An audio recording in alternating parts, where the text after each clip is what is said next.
Greetings and salutations, everybody. My name is DarkX1 here, bringing you another episode of RWS Customs Volume 2. Today we are looking at another narrow gauger turned standard gauger, Ivo Hugh, aka the new engine. Now, he's probably more accurate to his wheelbase than most of the others, but Ivo here is a Great Western Railway 11 or 1101 class dock tank.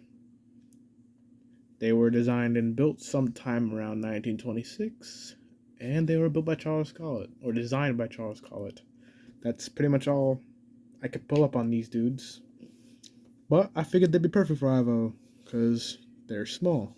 Not relatively young or new, but the small size could be a benefit to kind of give off the vibe of just a very young sort of engine or sort of character.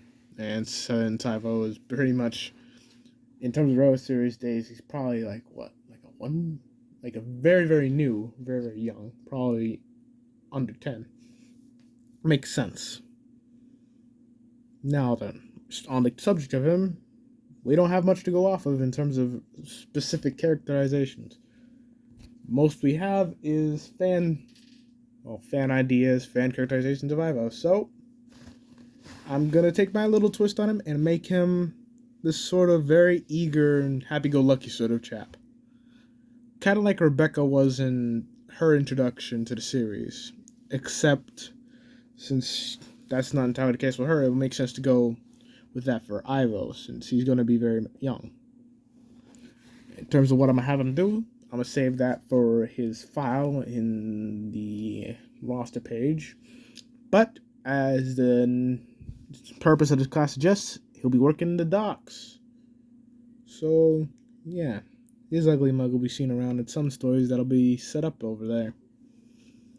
On the subject of stories, though, work on the next 3 chapters of the 3rd book are now underway.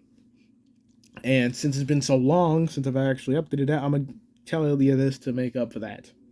It's going to be centered around Whiff as the sort of main character focus. Sorry about that, I had to take a brief pause, but basically the story is going to be centered around Whiff as the head character we're going to be looking at, and there's also going to be a bit of Marion in there in the last chapter of this 4-parter, generally to give us sort of feeling of basically specifics. It won't be just the Brendan branch as a whole, it'll be specific characters with a specific overarching theme that I want to kind of push. I won't say what the theme is. All you're getting is the characters, and we're set. Anyway, this has been DarkX1, and Ivo Hugh here, and I shall see y'all later. Have a good one.